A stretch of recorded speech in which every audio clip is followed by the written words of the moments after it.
بسم اللہ الرحمن الرحیم بسم اللہ الرحمن الرحیم عقیدتنا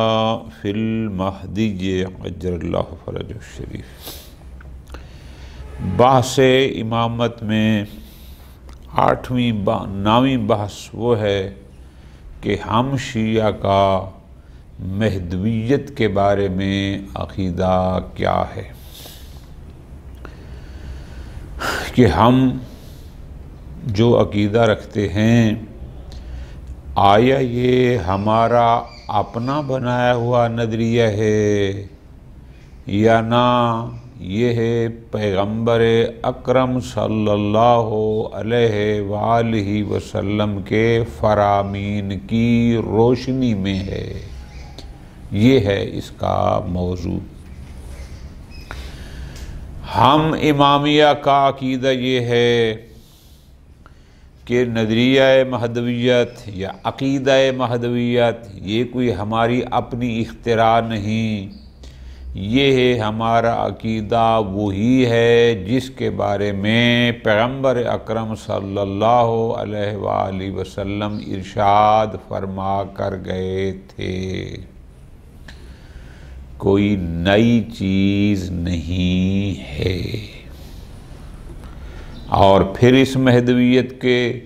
فقط شیعہ قائل نہیں، دیگر مذاہب بھی حتیٰ کہ غیر مسلم بھی اس نظریہ کے قائل ہیں کہ ایک زمانے میں ایک ایسی ہستی آئے گی جو اس دنیا کو عدل و انصاف سے پر کرے گی، کہ جہاں ظلم و بربریت اور کا خاتمہ ہوگا۔ البتہ ہم شیعہ کا عقیدہ یہ ہے کہ وہ ہستی پیدا ہو چکی ہے، لیکن اللہ کے حکم سے وہ غائب ہیں ہماری نظروں سے، یعنی ہمیں نظر نہیں آتے لیکن ہیں اسی دنیا میں۔ جب حکم خدا ہوگا پھر وہ ظاہر ہو جائیں گے۔ بڑی پیاری بات کی آیت اللہ شیخ محمد رضا مظفر رحمۃ اللہ علیہ نے، بہت پیاری بات فرماتے ہیں، اگر یہ نظریہ مہدویت درست نہ ہوتا تو دنیا میں کتنے سارے لوگ ہیں جنہوں نے امام مہدی ہونے کا دعویٰ کیا۔ ان کا دعوی مہدیت کرنا، یہ کہنا کہ میں مہدی ہوں، کچھ نے خود کیا اور کچھ کے بعد والے مریدوں نے کہا کہ وہ امام مہدی تھے۔ میں آج بھی نیٹ پر دیکھ رہا تھا کہ 20 کے قریب نام تو میرے سامنے آئے ہیں کہ جنہوں نے خود دعویٰ کیا امام مہدی ہونے کا، یا ان کے بارے میں کسی اور نے دعویٰ کیا کہ وہ مہدی تھے۔ تو اس کا مطلب ہے عقیدہ مہدویت فقط شیعہ کا نہیں ہے، اس پر سارے قائل ہیں کہ ایک زمانے میں ایک مہدی آئے گا۔ اس لیے تو لوگ جھوٹے امام مہدی ہونے کے دعوے دار بنتے رہے، کیونکہ سب ان کو پتہ ہے، سب جانتے ہیں اس بات کو کہ ایک زمانے میں ایک ہستی نے آنا ہے۔ خوب اور باتیں انشاءاللہ ترجمے پڑھتے ہیں، شرح پھر آگے شروع کریں گے بہت تفصیل کے ساتھ۔ آیت اللہ خرازی نے بھی، اگرچہ ہم ان کے متن کو آج پڑھ رہے ہیں فقط آیت اللہ مظفر رحمۃ اللہ علیہ کو، اور شرح پھر ہماری کئی دن تک چلے گی، چونکہ عقیدہ مہدویت دور حاضر کا موضوع ہے اور بہترین موضوع ہے، اور ہمیں اس بارے میں کلیئر ہونا چاہیے اور دوسرے کو بھی مطمئن کرنا چاہیے۔ عقیدتنا فی المہدی، ہم امامیہ کا امام مہدی عجل اللہ فرجہ الشریف کے بارے میں عقیدہ فرماتے ہیں۔ ان البشارۃ بظہور المہدی من ولد فاطمہ فی آخر الزمان، اولاد فاطمہ میں سے آخری زمانے میں ایک مہدی کے ظہور کی بشارت، کہ وہ مہدی کیوں ظاہر ہوگا، لیملأ الارض، قسطم و عدلا، تاکہ وہ زمین کو عدل و انصاف سے پر کر دے، بعدما مولعت ظلما و جورا، جبکہ وہ ظلم و بربریت سے پر ہو چکی ہوگی۔ آخری زمانے میں ظہور مہدی کی بشارت ثابتۃ عن النبی صلی اللہ علیہ وآلہ بالتواتر، یہ پیغمبر اکرم صلی اللہ علیہ وسلم ثابت ہے، اور وہ تواتر کے ساتھ، یعنی روایات متواترہ یہ بتاتی ہیں کہ خود پیغمبر اکرم صلی اللہ علیہ وسلم نے یہ خوشخبری دی، یہ بشارت دی کہ آخری زمانے میں اولاد فاطمہ سے ایک ہستی آئے گی جو زمین کو عدل و انصاف سے پر کر دے گی۔ وَسَجَّلَهَا الْمُسْلِمُونَ جَمِيعًا، اور تمام مسلمان، بات شیعہ کی نہیں ہے، ہر وہ شخص جو شہادتین کا اقرار کرتا ہے، اور علماء ہیں، انہوں نے کتابیں لکھی ہیں، تمام مسلمانوں نے اس کو تحریر کیا، فیما رواه من الحدیث عنہ علی اختلاف مشاربہم، اپنے مختلف مکتب ہونے کے باوجود، مختلف نظریات ہونے کے باوجود بھی اس حدیث کو پیغمبر اکرم صلی اللہ علیہ وسلم سے سب نے نقل کیا اور سب نے لکھا۔ لیست ہی بالفکرۃ المستحدثہ عند الشیعہ، یہ نظریہ مہدویت، عقیدہ مہدویت فقط شیعہ کا کوئی اختراعی عقیدہ نہیں ہے، فکرہ یعنی سوچ، کہ یہ فقط شیعہ کی ایک نئی سوچ ہے، کسی اور کی نہیں ہے، نہ ایسا نہیں ہے۔ کہ اضافہ الیہا انتشار ظلم والجور، کہ جناب چونکہ شیعہ پر ظلم و بربریت ہوتی تھی تو اس ظلم اور بربریت نے شیعوں کے اندر ایک نئی سوچ پیدا کی کہ ایک مہدی آئے گا، فَحَالَمُهُ بِظُهُورِ مَنْ يُطَهِّرُ الْأَرْضَ مِنْ رِجْسِ ظُلْم، اور اس نے ان کو اس بات پر تسلی دی، آمادہ کیا کہ جناب ایک شخصیت آئے گی جو زمین کو اس ظلم کی نجاست سے پاک کرے گی، جیسا کہ کما یرید ان یصورھا بعض المغالطین، بعض مغالطین نے نظریہ مہدویت کے بارے میں جو ناانصاف لوگ ہیں انہوں نے یہی کہا کہ جناب چونکہ شیعوں پر ظلم بہت ہوئے تھے تو انہوں نے اس ظلم و بربریت کے ازالے کے لیے ایک عقیدہ گھڑا تاکہ اپنے آپ کو تسلی دیں کہ ایک دن ایک ایسی شخصیت آئے گی جو اس ظلم و بربریت کا خاتمہ کرے گی، اور اس دن جناب ہمیں حق اور انصاف مل جائے گا۔ یہ اس وجہ سے شیعوں کا گھڑا ہوا عقیدہ، فرماتے ہیں نا لیسا، یہ شیعہ کی اپنی کوئی نئی سوچ نہیں ہے، ایسا نہیں ہے، بلکہ سب نظریہ مہدویت کے قائل ہیں۔ ہاں تفصیلات میں فرق ہے، وہ اور بات ہے۔ اگلی بات بہت پیارا پیارا ہے، یہ فرماتے ہیں لولا ثبوت فکرت المہدی عن النبی، اگر یہ نظریہ مہدویت پیغمبر اکرم صلی اللہ علیہ وآلہ وسلم سے ثابت نہ ہوتا، پیغمبر نے اس کی بشارت نہ دی ہوتی، علی وجہ عرفہا جمیع المسلمین، اس انداز میں کہ تمام مسلمانوں کو اس بات کا پتہ چل گیا کہ پیغمبر نے ایک مہدی کے بارے میں بشارت دی ہے، وَتَشَبَّعَتْ فِي نُفُوسِهِمْ، اور تمام مسلمانوں کے نفوس میں، اذہان میں یہ متمرکز ہو گیا، بیٹھ گیا، اور اس کا انہوں نے عقیدہ بھی رکھا۔ اگر تمام مسلمانوں کا مہدی پر عقیدہ ہے اور اس کے قائل ہیں، اگر یہ نظریہ اور عقیدہ پیغمبر اکرم صلی اللہ علیہ وآلہ وسلم سے ثابت نہ ہوتا، لما کان یتمکن مدعی النبوت فی القرون الاولی، تو سابقہ صدیوں میں جو لوگ دعوی مدعی المہدیت، جو لوگ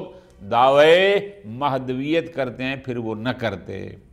چونکہ پیغمبر نے ایک مہدی کے بارے میں بشارت دی تھی، اس لیے تو سابقہ ادوار میں بہت سارے لوگوں نے اپنے مہدی ہونے کا دعویٰ کیا، کل کیسانیہ والعباسیین وجملۃ من العلویین، کیسانیہ یہ وہ لوگ تھے کہ جن کا عقیدہ یہ تھا کہ امامت جناب محمد بن حنفیہ کی اولاد میں رہے گی،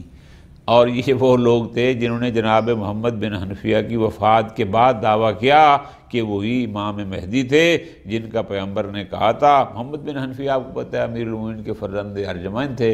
اور نام محمد تھا، ان کی والدہ چونکہ قبیلہ بنی حنفیہ سے تھی تو اس لیے محمد بن حنفیہ کے نام سے معروف ہیں، ورنہ وہ بن علی بن ابی طالب ہیں۔ بہرحال ان کا یہ خیال ہے کہ وہ امامت جو ہے وہ نسل محمد بن ابی حنفیہ میں ہونی چاہیے، اور پھر آگے کہتے تھے جناب محمد حنفیہ جب فوت ہو گئے انہوں نے کہا جی وہ فوت نہیں ہوئے، وہ فلاں جگہ ہیں، پتہ نہیں 2 شیر ہیں ان کی حفاظت کر رہے ہیں، وہ اس قسم کی لغویات، اور ان کے لیے وہ اس کے قائل ہوئے تھے۔ یہ کیسانیہ وہ لوگ ہیں۔ عباس یہ جناب عباس بن عبد المطلب پیغمبر کے چچا جان، یہ ان کی نسل کے لوگ ہیں۔ وَجُمْلَةٌ مِّنْ عَلْوِيِّينَ، یعنی جن کا سلسلہ نسب امیر المومنین سے ملتا ہے۔ ان میں سے بھی کچھ لوگوں نے خود دعویٰ کیا، اور کچھ کے بارے میں کسی اور نے کہا کہ وہ مہدی زمان ہے۔ جیسے میں نے آپ مثال لی کہ محمد حنفیہ کے بارے میں کسی نے، ان کے مریدوں نے، بعض والوں نے کہا کہ نہیں وہ فوت نہیں ہوئے، وہ موجود ہیں چونکہ وہ مہدی ہیں اور آخر زمان میں فلاں ہوگا۔ بہرحال من خدعت الناس، جنہوں نے لوگوں کو دھوکہ دیا، واستغلال هذه العقیدۃ فیہم، اور اس قسم کا عقیدہ لوگوں میں پھیلا کر ان کو گمراہی میں ڈالا۔ اگر عقیدہ یا نظریہ مہدویت پیغمبر اکرم صلی اللہ علیہ وآلہ وسلم سے ثابت نہ ہوتا تو اتنے سارے لوگ جھوٹے امام مہدی ہونے کا دعویٰ نہ کرتے، اور وہ بھی آج نہیں، قرون اولیٰ ابتدائی پہلی صدیوں میں لوگوں نے دعویٰ کر دے فلاں امام مہدی ہے، تو اس کا مطلب پھر یہ ہوا کہ یہ عقیدہ، یہ نظریہ مہدویت پیغمبر اکرم سے ثابت ہے۔ خوب، انہوں نے یہ دعوے کیوں کیے تھے؟ طلباً للملک والسلطان، تاکہ وہ اپنا آپ دعویٰ کریں کہ میں امام مہدی ہوں، اور جب امام مہدی اس کو لوگ مان لیں گے تو پھر پوری دنیا پر اس کی حکومت ہو جائے گی اور حکمرانی بن جائے گی۔ فَجَعَلُوا إِدَّعَاهُمُ الْمَهْدِيَّةَ الْكَاذِبَةَ، تو انہوں نے اپنے اس جھوٹے دعوی مہدویت کو راستہ بنایا، طریق بنایا، لِلتَّأْثِيرِ عَلَى الْعَامَّةِ، تاکہ لوگوں پر مؤثر ہوں، وَبَسْطِ نُفُوذِهِمْ عَلَيْهِمْ، اور ان پر نافذ الامر۔ کیا مطلب؟ یعنی اس انداز میں کہ جھوٹے امام مہدی کا دعویٰ کرنے کو انہوں نے ایک ہتھیار بنایا، ایک راستہ بنایا کہ اس کے ذریعے ہماری دنیا پر حکومت قائم ہو جائے گی اور پھر تمام اختیارات ہمارے پاس آ جائیں گے۔ فقط حصول حکومت اور ریاست کے لیے انہوں نے اپنے امام مہدی ہونے کا دعویٰ کیا۔ خوب، ختم۔ تو پس ان کا یہ دعویٰ کرنا اس بات کی دلیل ہے کہ یہ عقیدہ مہدویت فقط شیعہ کا نہیں ہے، یہ پہلے سے تھا، اور پیغمبر بشارت دے کر گئے تھے کہ ایک مہدی آئے گا، تو جھوٹے لوگوں نے کہا کہ وہ مہدی میں ہوں مثلا۔ فرماتے ہیں ابھی اس پر باتیں ہوں گی، جب ہم شرح میں جائیں گے تو ایک ایک انشاءاللہ اس کے نقطے کو تفصیل سے بیان کریں گے۔ وَنَحْنُ مَا إِيمَانِنَا بِصِحَّةِ الدِّينِ الْإِسْلَامِ، آیت اللہ مظفر یوں فرماتے ہیں کہ ہم امامیہ، جبکہ ہم اس دین اسلام کی صحت کے قائل ہیں، ہمارا عقیدہ یہ ہے کہ دین اسلام حق ہے، وَأَنَّهُ خَاتِمَةُ الْأَدْيَانِ الْإِلَٰهِيَّةِ، اور جتنے ادیان الہی آئے آخری دین یہی ہے۔ کیوں؟ قرآن نے کہہ دیا ان الدین عند اللہ الاسلام، ہم اس کے قائل ہیں۔ لا نترقب دینا آخر لإصلاح البشر، انسانوں کی اصلاح کے لیے ہم کسی اور دین کی امید میں نہیں ہیں کہ بس یہی اسلام ہی ہے جو لوگوں کی انسانیت کی اصلاح کا سبب ہے۔ ٹھیک، یہ ہمارا عقیدہ ہے۔ ایک وما لیکن ساتھ ہم ادھر سے یہ بھی دیکھتے ہیں کہ نشاہد من انتشار الظلم و استشراء الفساد فی العالم، کہ اس دنیا میں ظلم بڑھ رہا ہے، فساد پھیل رہا ہے، اس انداز میں ظلم اور فساد اور گمراہی پھیل رہی ہے کہ لا تجدوا للعدل والصلاح موضع قدم فی الممالک المعمورہ، اس دنیا کے کسی بھی ملک میں آپ چلے جائیں، کہیں پر بھی آپ کو عدل و انصاف نظر نہیں آتا۔ ادھر ہمارا عقیدہ یہ ہے کہ اسلام آخری دین ہے جو انسانیت کی اصلاح کے لیے ہے، اور ادھر ہم دیکھتے ہیں کہ ہر روز پوری دنیا میں ظلم، ناانصافی بڑھتی جا رہی ہے، گمراہی بڑھتی جا رہی ہے۔ اسی طرح وما ما نرا، اور پھر ہمارے سامنے ہے، ہم یہ بھی اپنی آنکھوں سے دیکھتے رہیں کہ من انکفاء المسلمین انفسہم عن دینہم، کہ مسلمان اپنے آپ کو دین سے منحرف کر رہے ہیں، دین پر عمل پیرا نہیں ہیں، بلکہ دین کی ضرورت ہی محسوس نہیں کرتے۔ وتعطیل احکام اسلام کو معطل کر رہے ہیں، یعنی عمل نہیں کر رہے۔ وقوانینہ فی جمیع الممالک الاسلامیہ، کسی ایک ملک میں نہیں ہے، تمام ممالک اسلامی میں یہی ہے کہ اسلامی قوانین معطل ہیں، کوئی ان پر عمل نہیں کر رہا۔ وعدم التزامہم بواحد من الالف من احکام الاسلام، ہم دیکھتے ہیں کہ ممالک اسلامی میں، مسلمانوں میں، 1000 میں سے ایک بندہ بھی ایسا نہیں ملتا جو مکمل احکام اسلام پر عمل کر رہا ہو، اس کا ملتزم نہیں مل رہا۔ اب بات سمجھ آ گئی؟ یعنی ایک طرف ہمارا عقیدہ ہے کہ اسلام آخری دین الہی ہے جو انسانیت کی اصلاح کرے گا، دوسری طرف دیکھتے ہیں کہ ہر روز اس دنیا میں ظلم اور گمراہی بڑھ رہی ہے، اور جو مسلمان ہیں وہ بھی احکام اسلامی پر عمل پیرا نہیں ہیں، وہ بھی اسلامی احکام سے منحرف ہیں، بے نیاز ہیں، پرواہ ہی نہیں کرتی حلال کیا ہے، حرام کیا ہے۔ اب یہ تینوں چیزیں ہمارے سامنے، فرماتے ہیں نحن مع ذالک، لیکن ما کل ذالک، لیکن اس کے باوجود بھی ہمارے لیے، ہم جب یہ سب دیکھتے ہیں پھر بھی فرماتے ہیں لا بد ان ننتظر فرجا، ضروری ہے کہ ہم انتظار کریں اس فرج کی، کیا؟ بعودت الدین الاسلامی، کہ دین اسلام اپنی قوت کے ساتھ ایک دن آئے گا، وتمکینہ من اصلاح ھذا العالم، اور اس عالم کی اصلاح پر قدرت رکھے گا، المنغمس بغطرسۃ الظلم والفساد، جو ظلم و فساد کے چنگل میں بری طرح پھنس چکا ہے، یہ اسلام آ کر اس عالم کی اصلاح کرے گا۔ ہم ضروری ہے کہ ہم انتظار کریں اس دن کا۔ خوب، لیکن لا يمكن ان يعود الاسلام الى قوته وسيطرته على البشر عامہ، لیکن ممکن نہیں ہے کہ ہم کیا کہیں کہ اسلام اپنی پوری قوت اور طاقت کے ساتھ اس بنی نوع انسان پر ایک دن آئے گا، تمام احکام اسلامی پر عمل ہوگا، عدل و انصاف ہوگی، ظلم و بربریت ہوگی، وَهُوَ عَلَيْهِ الْيَوْمِ، جبکہ ہم دیکھ رہے ہیں آج اور آج سے پہلے من اختلاف معتن کی ہے کہ لوگوں نے اسلام کے احکام اور قوانین کے میں اتباع میں بھی اختلاف ہے، یعنی کوئی کچھ کہتا ہے، کوئی کچھ کہتا ہے، اتنے سارے نظریاتی اختلاف ہو گئے، وفی افکار ایمان ہو، اور افکار اسلام میں بھی ان کا اختلاف ہے، وَهُمْ عَلَى مَا هُمْ عَلَيْهِ الْيَوْمِ وَقَبْلَ الْيَوْمِ، اور یہ مسلمان جس چیز پر آج ہیں اور آج سے پہلے تھے، من البدع والتحریفات، بدعات اور قوانین میں تحریف، اور اپنے ادعاءات میں، دعووں میں ضلالت اور گمراہی، کیا ان سب چیزوں کے ساتھ ہم کہیں گے کہ پھر بھی اسلام آئے گا اپنی قوت کے ساتھ، جبکہ ہمارا عمل یہ سامنے نظر آ رہا ہے؟ اس طرح تو ممکن ہی نہیں ہے کہ ہم عقیدے میں بھی بد عقیدہ ہوں، احکام اسلامی کی پرواہ کرنے والے بھی نہ ہوں، عمل بھی ہمارا غلط ہو، اور اس کے باوجود بھی ہم مسلمان پھر پوری قوت کے ساتھ بنی نوع انسان کی اصلاح کریں، نہ، یہ تو ممکن نہیں ہے۔ پس لا یمکن ان یعود الدین الی قوتہ، ان حالات کو سامنے رکھیں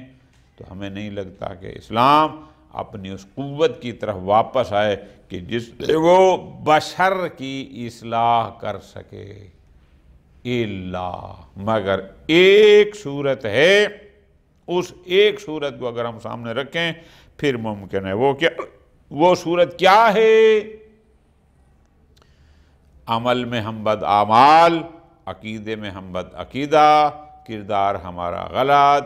گمراہی اور جھوٹے ہمارے دعوے، ان سب کے باوجود اگر ہم کہتے ہیں کہ اسلام نے ایک دن پھر بھی غالب آنا ہے اور بشر کی اصلاح کرنی ہے، تو اس کا ایک ہی آپشن، راستہ ہمارے پاس بچتا ہے۔ کون سا؟ وہ ہے کہ اذا ظہر علی رأسہ مصلح عظیم، کہ اگر عالم اسلام کی ریاست ایک مصلح عظیم کے پاس ہو کہ یجمع الکلمۃ، کہ جو تمام کو جمع کر لے، ایک تسبیح میں پرو دے، وَيُرُدُّ عَنِ الدِّينِ تَحْرِيفَ الْمُبْتِلِينَ، اور اہل باطل نے جو دین میں تعریفات کیے ہیں اس کو رد کر دے اور حقیقی اسلام کو لوگوں کے سامنے پیش کرے، وَيُبْتِلْ مَا أُلْصِقَ بِهِ مِنَ الْبِدْعِ وَالضَّلَالَاتِ، اور اسلام کے ساتھ جو بدعات اور گمراہیاں چمٹا دی گئی ہیں، لگا دی گئی ہیں، وہ مصلح عظیم ان سب کا ابطال، ناکارہ کر دے، ختم، کوئی تعریف، کوئی گمراہی نہ ہو۔ کیسے؟ بِعِنَایَةٍ رَبَّانِیَّةٍ وَلُطْفٍ الہی، لطف الہی اور مہربانی رب سے، لِیَجْعَلَ مِنْهُ شَخْصًا هَادِيًّا مَهْدِيًّا، تاکہ وہ ایک شخصیت کو، ایک شخص کو جو ہدایت کرنے والا ہو اور ہدایت یافتہ بھی ہو من جانب اللہ۔ لَهُ هَذِهِ الْمَنْزِلَةُ الْعُظْمَى وَالرِّیَاسَةُ الْعَامَّةُ وَالْقُدْرَةُ الْخَارِقَةُ، اس شخص کے پاس، اس ہستی کے پاس یہ عظیم منزلت، مقام، مرتبہ موجود ہو، ریاست پوری دنیا پر ہو، اور یہ قدرت جو خلاف معمول قدرت اور طاقت ہے اس کے پاس ہو۔ کیوں؟ لِيَمْلَأَ الْأَرْضَ قِسْطًا وَعَدْلًا، تاکہ وہ زمین کو عدل و انصاف سے ویسے پر کر دے جبکہ وہ ظلم و بربریت سے پر ہو چکی ہوگی۔ فرماتے ہیں خلاصہ ان طبیعت الوضع الفاسد فی البشر، ہم انسانوں کی مزاج، طبیعت جو فاسد ہو چکی ہے، جو گمراہی میں پھنس چکی ہے، البالغۃ الغایۃ فی الفساد والظلم، جو ظلم و فساد میں انتہا تک پہنچ چکی ہے، انسانی طبائع آج کے دور میں کہ جو اس میں پہنچ چکے ہیں، لیکن اس کے باوجود مال ایمان بصحت ھذا الدین، لیکن ساتھ ہمارا یہ بھی ایمان ہے کہ یہی دین اسلام حق ہے، وَأَنَّهُ الْخَاتِمَةُ الْأَدْيَانِ، اور تمام ادیان الہی میں سے آخری دین یہی دین اسلام ہے۔ پس یہ تقاضا کرتا ہے انتظار ھذا المصلح، کہ اس مصلح عظیم کا انتظار کیا جائے کہ جب اور کوئی دین آنا نہیں ہے اور دین یہی اسلام رہنا ہے اور ہمارے کرتوت ہمارے سامنے ہیں، تو یقیناً پھر ہمیں انتظار کرنا ہوگا کہ کوئی مصلح عظیم آئے گا جو اس اسلام حقیقی کو لوگوں کے سامنے پیش کرے گا اور اس کی حکومت دنیا پر قائم ہوگی، تاکہ عالم جس ظلم اور گمراہی میں پھنس چکا ہے للانقاذ، دنیا کو اس ظلم و گمراہی سے نکالے۔ تو اس مصلح عظیم کی ہمیں انتظار کرنی ہوگی۔ فرماتے ہیں وَلِأَجْلِ ذَلِكَ، اسی لیے چونکہ اسلام آخری دین ہے، کوئی اور دین آنا نہیں ہے، اور اسی اسلام کے احکام نے ہی اس دنیا پر حکمرانی کرنی ہے، انہی احکام اسی اسلام کے احکام کے ضمن میں ہی دنیا پر عدل و انصاف کی حکومت قائم ہونی ہے۔ آمنت بہذا الانتظار جمیع الفرق جتنے بھی فرق، جتنے بھی مسلمانوں کے گروہ ہیں، سب کا ایمان ہے کہ ایک مہدی آئے گا، سب کا اعتقاد ہے۔ بل الامم من غیر المسلمین، بلکہ غیر مسلمین لوگوں کا بھی اس پر اعتقاد ہے کہ ایک شخصیت دنیا میں ایسی آئے گی جو اس دنیا کو عدل و انصاف سے پر کر دے گی۔ غیر ان الفرق بین الامامیت وغیرہ، البتہ فرق ہم امامیہ اور باقی دنیا میں یہ ہے کہ امامیہ کا اعتقاد یہ ہے کہ ان ھذا المصلح المہدی، کہ وہ مصلح مہدی وہ شخص معین ہے، حسن عسکری کے لال ہے، معین ہے، والدہ سن کے 256 ہجری میں جن کی ولادت ہو چکی ہے، ولا یزال حیا، اور وہ زندہ و سلامت ہیں، اور وہ ہیں ابن الحسن العسکری جن کا اسم گرامی ہے میم ہا میم، سمجھا گی مہدی کہتے ہیں۔ وَذَلِكَ بِمَا ثَبَتَ عَنِ النَّبِيِّ وَآلِ الْبَيْتِ مِنَ الْوَعْدِ بِهِ، اور یہ ہم اپنی طرف سے نہیں، یہ وہی ہے جو پیغمبر اکرم اور اہل بیت علیہ السلام نے جس کا وعدہ کیا تھا۔ وَتَوَاتَرَ عِندَنَا مِن وِلَادَتِهِ، اور اس امام مہدی علیہ السلام کی ولادت کی روایات بھی متواترہ، یعنی تواتر سے ہم تک پہنچ چکا ہے کہ وہ اس دنیا میں آ چکے ہیں، اور ادلہ بھی ہمارے پاس ان کی ولادت پر موجود ہیں۔ ٹھیک ہو گیا؟ فرماتے ہیں لا یجوز ان تنقطع الامامہ وتحول فی عصر من العصور، ممکن ہی نہیں ہے کہ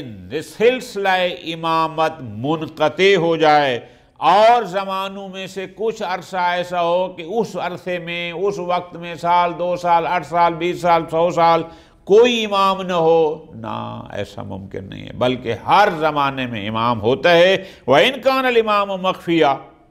اگرچہ وہ ہماری نظروں سے اوجل مخفی بھی کیوں نہ ہو، کیوں؟ لِيَظْهَرَ فِي الْيَوْمِ الْمَوْعُودُ بِهِ، تاکہ وہ اللہ کے حکم سے جس دن کا وعدہ کیا ہے اس دن وہ ظاہر ہو، الَّذِي هُوَ مِنَ الْأَسْرَارِ الْإِلَٰهِيَّةِ، کس دن اس نے ظہور کرنا ہے،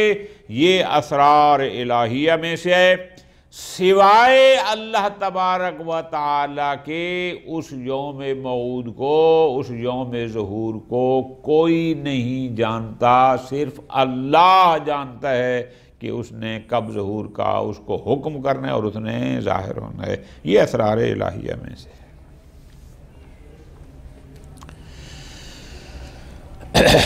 وَلَا يَخْلُو مِنْ أَنْ تَكُونَ حَيَاتُهُ وَبَقَاؤُهُ هَذِهِ الْمُدَّةَ الطَّوِيلَةَ مُعْجِزَةٌ جَعَلَهَا اللَّهُ تَعَالَى، اب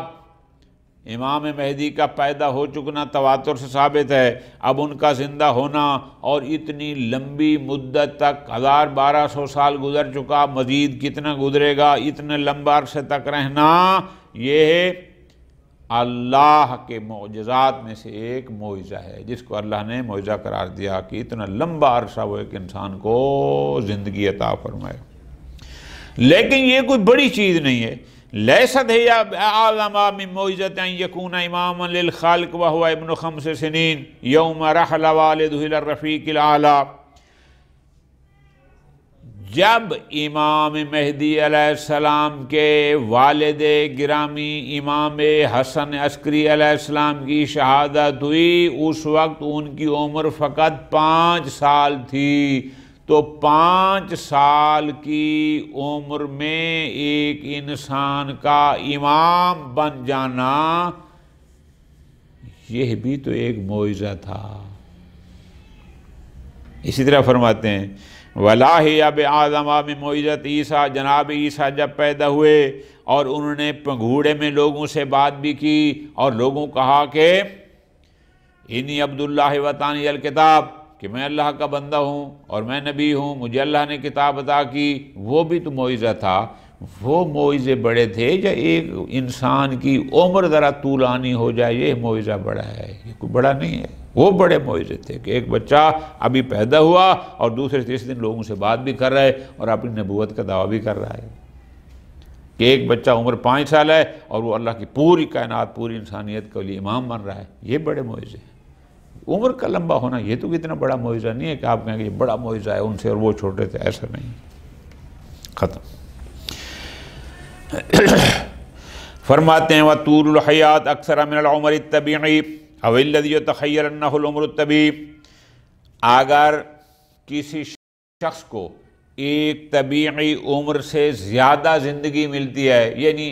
آج کل کے دور میں کہا جاتا ہے کہ جناب ایوریج جو انسان کی عمر چل رہی ہے وہ 70 سال 80 سال 60 سال جو بھی جس کو خیال کرتے ہیں، بہرحال اگر کوئی انسان ایک طبیعی عمر سے زیادہ عرصہ زندہ رہتا ہے لا یمنع منہا فن طب،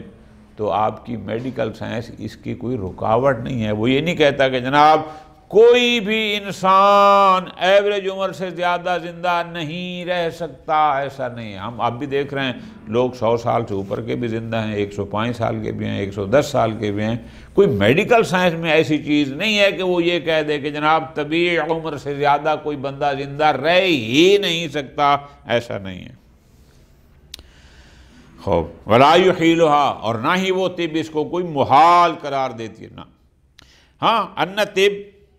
بعد لم یتوصل الی ما یمکن، یہ اور بات ہے البتہ میڈیکل کی دنیا میں طبابت کی دنیا میں ابھی انہوں نے اتنی ترقی نہیں کی کہ وہ انسان کی زندگی کی تعمیر یعنی اس کی زندگی کو لمبا کر سکے، کہ جس کی عمر 60 سال تھی وہ 60 والے کو 80 بنا دیں، 80 والے کو 100 بنا دیں۔ اتنا بھی ایسا نہیں ہے کہ وہ ملک الموت کو روک لیں، موت کو کنٹرول کر لیں، نہ، ابھی میڈیکل اس دنیا تک اس حد تک نہیں پہنچی۔ فرماتے ہیں عاجز عنہ ہوتے، درست ہے کہ میڈیکل اس دنیا تک ابھی تک نہیں پہنچی یہاں تک کہ وہ کسی موت کو روک دے، 100 سال والے کو 150 سال کر دے، 150 سال 2 سال، میڈیکل نہیں ہے تو فرماتے نہ ہو، لیکن ان اللہ تعالی قادر علی کل شیء، لیکن اللہ تبارک و تعالی تو ہر چیز پر قادر ہے۔ وقد واقع فعلا تعمیر نوح، اور آپ نے دیکھا کہ اللہ تبارک و تعالی نے حضرت نوح کو بعض کہتے ہیں 950 سال، کسی کو 550 سال، کسی کو 1000 سال، یہ چیزیں کوئی خالی تھیوری نہیں، پریکٹیکل اللہ تبارک تعالیٰ نے لوگوں سے غیر معمولی زندگی کچھ انسانوں کو دے، جس کی خود قرآن بھی گواہی دیتا ہے۔ فرماتے ہیں قد واقع فعلا تعمیر نوح و بقاء عیسیٰ علیہ السلام کما اخبر عنہم القرآن، قرآن کریم اس بات کی گواہی دیتا ہے۔ لو شک الشاک فیما اخبر القرآن، اگر قرآن ایک چیز کی خبر دے اور ایک بندہ قرآن کی خبر میں شک کرے جبکہ اپنے آپ کو مسلمان بھی کہتا ہو، فعلی الاسلام السلام، تو فرماتے ہیں پھر ایسے مسلمان کے اسلام پر بھی سلام، کہ اپنے آپ کو کہتا ہے میں مسلمان ہوں اور قرآن کی بتائی ہوئی خبر میں شک کرتا ہے۔ فرماتے ہیں وَمِنَ الْعَجَابِ أَن يَتَسَاءَلَ الْمُسْلِمُ عَنْ إِمْكَانِ ذَلِكَ وَهُوَ يَدَّعِي الْإِيمَانَ۔ شیخ مظفر فرماتے ہیں مجھے تعجب ہوتا ہے اس بندے پر، اپنے آپ کو مسلمان بھی کہتا ہے اور کہتا ہے کہ مجھے قرآن پر ایمان ہے، یقین ہے، اور پھر وہ یہ سوال بھی کرتا ہے کہ ایک بندہ 1000 سال کیسے زندہ رہ سکتا ہے، 12 سال کا، بھئی قرآن میں موجود ہے حضرت نوح کی عمر پڑھو کتنی تھی، حضرت عیسیٰ کتنی تھی۔ جب ایک پریکٹیکل ایسا ہو چکا ہے تو وہی اللہ ہے جس نے ان کو اتنی عمر دی تھی، وہی اللہ، اسی اللہ نے اس کو بھی اتنی عمر دی ہوئی ہے، قرآن کو بھی مانتا ہے اور پھر بھی شک کرتا ہے۔ خوب ختم۔ بہرحال ہمارا عقیدہ یہ ہے کہ یہ عقیدہ مہدویت، نظریہ مہدویت کوئی شیعہ کی بنائی ہوئی چیز نہیں ہے، کوئی نئی چیز نہیں ہے، یہ وہی ہے جس کا پیغمبر اکرم صلی اللہ علیہ وآلہ وسلم فرما کر گئے تھے۔ سب مسلمان اس کو مانتے ہیں، غیر مسلم بھی مانتے ہیں۔ فرق صرف اتنا ہے کہ شیعہ کا عقیدہ یہ ہے کہ وہ مہدی پیدا ہو چکے ہیں 256 ہجری میں، اور حکم خدا سے ہماری آنکھوں سے اوجھل ہیں اسی دنیا میں، ہمیں نظر نہیں آتے، جب اللہ کا حکم ہوگا وہ ظاہر ہو جائیں گے۔ البتہ باقی کچھ لوگ کہتے ہیں کہ وہ ابھی پیدا ہوں گے الاخر۔ فرماتے ہیں وَمِمَّا يَيْدَرَ أَن نَذْكُرَهُ فِي هَذَا الصَّدَدِ وَنُذَكِّرَ أَنفُسَنَا بِهِ۔ اب آخر میں شیخ مظفر یوں فرماتے ہیں اس عقیدہ ماد میں کہ اہم چیز جس کو ذکر بھی کرنا چاہیے اور اپنے آپ کو ادھر متوجہ بھی کرنا چاہیے، وہ کیا ہے؟ بہت پیاری بات ہم سب کے لیے فرماتے ہیں انہو لیس معنی انتظار هذا المصلح المنقذ المہدی۔ ہم جو کہتے ہیں کہ انتظار مہدی واجب ہے، اس کا انتظار کرنا ہے جو اس نظام حیات کو یا اس ظلم و بربریت سے دنیا کو نکال کر عدل و انصاف کی طرف لے جائے گا، اس انتظار کا ہرگز مطلب یہ نہیں ہے ان یقف المسلمون مکتوف الایدی کہ لوگ ہاتھ باندھ کے بیٹھ جائیں کہ فیما یعود الی الحق من دینہم کہ جو چیز ان کے دین میں سے حق پر ہے عمل نہ کریں اور بس بیٹھ جائیں کہ انشاءاللہ جب مہدی آئے گا تو سارے کام ہوں گے۔ حتماً ایسا حکم نہیں ہے۔ وَمَا يَجِبُ عَلَيْهِ مِن نُصْرَتِهِ وَالْجِهَادِ، اور اللہ کے راستے میں جو جہاد کرنا ہے، جو نصرت کرنی ہے، اس سے بھی ہاتھ باندھ کے بیٹھ جائیں کہ وہ مہدی آئے گا تو سارے کام ہوں گے۔ قطعاً اس کا مطلب یہ نہیں ہے۔ وَالْأَخْذُ بِأَحْكَامِهِ وَالْأَمْرِ بِالْمَعْرُوفِ وَالنَّهْيِ عَنِ الْمُنْكَرِ، نہ امر بالمعروف کریں، نہ نہی عن المنکر کریں، نہ واجبات و محرمات کی پابندی کریں، بس اس انتظار میں بیٹھے رہیں کہ وہ مہدی آخر الزمان آئے گا تو سارے کام اس وقت ہوں گے۔ قطعاً انتظار مہدی کا یہ مطلب نہیں ہے۔ بل المسلم ابدا مکلف بالعمل بما انزل من الاحکام الشرعیہ، بلکہ ہر مسلمان ہمیشہ مہدی جب تشریف لائیں گے لیکن ہر مسلم اپنی زندگی میں مکلف ہے کہ جو بھی احکام شرعیہ نازل کیے گئے ان پر عمل کرے۔ وواجب علیہ السعی لمعرفتها علی وجہ الصحیح، اور ان احکام شرعیہ کو جاننے کی کوشش کرنا ہر مسلمان پر واجب ہے صحیح طرق سے۔ وہ طرق کون سے صحیح ہیں؟ الموصلۃ الیہا کہ جو اس تک پہنچے ہیں۔ ایک راستہ یہ ہے، ایک راستہ یہ ہے، یا ہم خلاصہ کریں ایک راستہ ہے احکام شریعت کو اہل بیت کے راستے سے لینا، ایک ہے غیر سے لینا۔ اب آپ دیکھیں کہ حق کون سا ہے، وہاں سے لینا ضروری ہے۔ واجب علیہ، مسلمان پر واجب ہے ان یامر بالمعروف وینہی عن المنکر، امر بالمعروف نہ منکر، ما تمکن من ذالک، جتنا اس کے بس میں ہے وہ امر بالمعروف بھی کرے، نہی عن المنکر بھی کرے۔ وَبَلَغَتْ إِلَيْهِ قُدْرَتُ، جہاں تک وہ پہنچ سکتا ہے۔ کیوں؟ اس لیے کہ حدیث نبی ہے، پیغمبر نے فرمایا كُلُّكُمْ رَاعٍ وَكُلُّكُمْ مَسْئُولٌ عَنْ رَعِيَّتِهِ، تم میں سے ہر ایک رائی ہے، یعنی ہر ایک سربراہ ہے، کوئی اپنے گھر کا سربراہ ہوگا، کوئی محلے کا، کوئی شہر کا، کوئی صوبے کا، کوئی ملک کا، جو بھی ہوگا، اور ہر ایک سے اس کی جتنی اس کے محتاط لوگ ہیں ان سے پوچھا جائے گا۔ مجھ سے میرے اپنے گھر کے بارے میں پوچھا جائے گا، کسی اور سے اس کے محلے کے بارے میں پوچھا جائے گا، کسی اور سے اس کے شہر کے بارے میں پوچھا جائے گا۔ پس فلا یجوز لہ التأخر عن واجباتہ، کسی بھی مسلمان کے لیے یہ جائز نہیں ہے کہ وہ اپنے واجبات کی ادائیگی میں تاخیر کرے بمجرد الانتظار للمصلح، صرف یہ کہہ کر کہ ہمیں اس مصلح عظیم کا انتظار ہے کہ جناب حضرت امام مہدی آئیں گے تو سارے کام اس وقت کریں گے، اصلاً یہ درست نہیں ہے۔ فرماتے ہیں فَإِنَّ هَذَا لَا يُسْقِطُ تَكْلِيفًا، کیوں؟ واجبات کی ادائیگی لازم ہے، لہٰذا انتظار الفرج، مصلح عظیم کے انتظار کا واجب ہونا ہم سے ہمارے واجبات اور محرمات کو ساقط نہیں کرتا، ولا يعجل عملا، اور نہ ہی ہمارے عملوں کو مؤخر کرتا ہے کہ چلو بعد میں کر لیں گے، ہاں جو واجب ہے وہ ابھی واجب ہے، ابھی سب کچھ کرنا ہے۔ ولا يجعل الناس عملا، اور یہ انتظار فرج انسان کو چوپایوں کی طرح آزاد نہیں چھوڑتی کہ جیسے چوپائے ہوتے ہیں کہ بس جناب کھاؤ پیو سو جاؤ لیٹ جاؤ، کچھ کرنا نہیں، قطعاً انتظار کا یہ معنی نہیں ہے۔ یہاں تک متن تھا آیت اللہ شیخ محمد آل مظفر کا، اور انشاءاللہ ہم اگلے درس سے پھر اس کی شرح ایک ایک نقطہ کر کے شروع کریں گے۔ وصلی اللہ علی محمد وعلی محمد۔